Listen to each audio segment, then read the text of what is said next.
Let's move on now. The Tshwane Metro Police Department says the ANC Youth League's march in Pretoria is unprotected. This because the league has not been granted permission to march there. Our reporter, Patricia Vasaki, has been closely monitoring that march since early this morning. We're live to Pretoria now. Patricia, good afternoon. What's it looking like in Pretoria right now? Good afternoon. Well, the march is done, but a little bit of sad news here towards the end of the march. As you can see, we are back at the starting point. This is Burgers Park, where the march started this morning. So, sad turn for this march as we were called back. Apparently, one of the Fat Alles workers was found hanging in one of the trees here in this particular park. He apparently committed suicide when the marchers headed for Tshwane House. So we're just going to tilt the camera a little bit, maybe just to give you a little bit of a glimpse as to where he was found. And this is perhaps just under an hour ago when they found his body hanging there. So the details around this particular incident remains a bit sketchy. We have not received confirmation from the police, but the ANC members who were called to the scene could, of course, confirm to us that indeed a body was found hanging, and it is the body of one of the workers who were supposed to actually join this morning's march. It seems like the details around that will, of course, come out later in the day. We're not sure exactly how old he was. They're still trying to get that information. Although his name is known, at this stage we can't reveal that information, but it is a gentleman in his early 30s that was found hanging, and from the word on the ground, apparently he took his life as he was frustrated with the fact that he found himself unemployed after he was laid off by, of course, the city of Tshwane.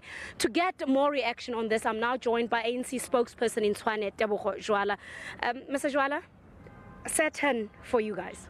Yeah, this is quite a devastating turn of events. We're quite saddened by the untimely passing of this fellow resident and an employee or former employee of the city whose bread was taken away from his plate as a result of reckless handling of the EPWP. In fact, if to put it bluntly, for having been fired by the city for no apparent reason. So we like to think that although the details are sketchy about his address and so on, we were preparing ourselves to go meet with the family and extend our condolences to the family and see how best we can help. But we put the blood of the deceased in the hands of the mayor and his administration for really being an administration that doesn't care about the plight and the consequences of their actions really. So we were dealing with a very hardened administration that doesn't care about the lives of our people. Before we blame anyone and point fingers, are we not perhaps clutching at straws here? How do we know for sure that the gentleman found hanging there is in fact part of the laid-off workers? Well, from the few witnesses that you've spoken to and people that could identify him, it certainly point out to that being one of the people who was a beneficiary of the EPWP program. And why would he come to a park like this to come and commit suicide? Did he show any signs from the people you were talking to when you came here? Well, from the accounts of those that saw and know him, that's what we can establish. We are not saying with certainty that's what happened, because we didn't find any suicide note or something to that effect. But we are basing our statements and our account based on what we heard from others. But certainly, this is unregrettable, and this is a situation that we believe could have been avoided if a person of that age wake up in the morning and this plight has changed and his fortunes has changed for the worse. We would like to think that if the situation was handled differently, would not have this disaster that we have in our hands at the moment. And this raises concern about the laid-off workers, that if their plight pushes them to this point of desperate behavior, what next? Look, the next, like we're saying, we are going to ensure that we continually and continuously engage the city, but we are on the streets.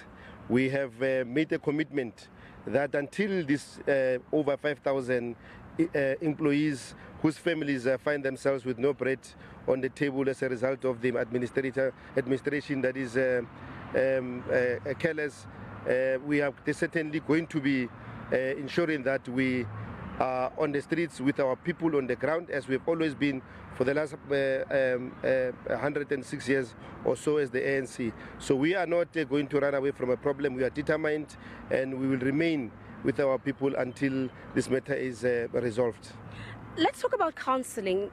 Now, this is a wake-up call, not just for the city of Tshwane, but also for the ANC, that maybe this calls for intervention. Maybe some of the workers need counselling as they are frustrated. I mean, I'm thinking of the interviews that I did this morning. A lot of them, there was a lady who burst out in tears when she was telling us her story, when she was emphasizing her pain, her frustration. Is this not maybe a sign that bigger intervention is needed in the interim to try and give these people emotional support? Certainly. Of course, we are on the ground with them. We are addressing on a continuous basis. We have coordinators and we have cadres across the whole region in the all 10 zones of the city that we are obviously, as cadres and as activists, have that an inherent obligation to be on the side of our people, to continually engage them, and obviously, if you call it counseling, if you want, but to ensure them or reassure them that all is not lost. This battle will be fought, and the struggle continues, and the struggle will be won. Okay. When will you be meeting with the family? When is the regional ANC members planning to perhaps obviously go and show your respects and just express condolences to the deceased family? Well, like I said earlier, that's what we're trying to establish in terms of his address and his where he lived, and then we're going to be with the family throughout the period of bereavement, and to ensure that he is accorded and he has a decent funeral like any other resident. All right. Thank you so much. Of course, the ANC in Tshwane spokesperson, Tebogo Jwala, just, of course, emphasizing the ANC in the region's position in terms of the body that was found hanging here. A gentleman in his early 30s who committed suicide this morning. When marchers were heading to Tshwane House, he then decided to end things in this particular park. So it's really a sad turn of events.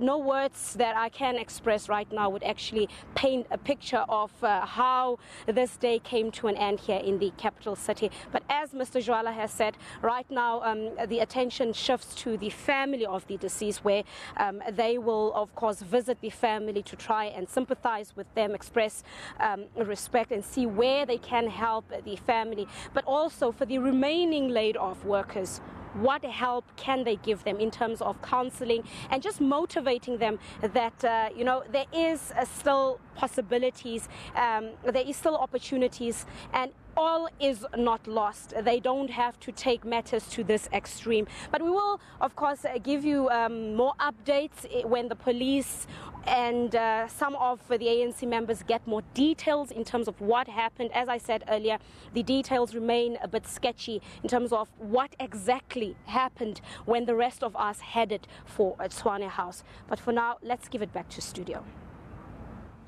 Patricia, thank you. Tragedy this afternoon in Pretoria, where one of the workers at the #ShutDownPretoria has taken his own life today.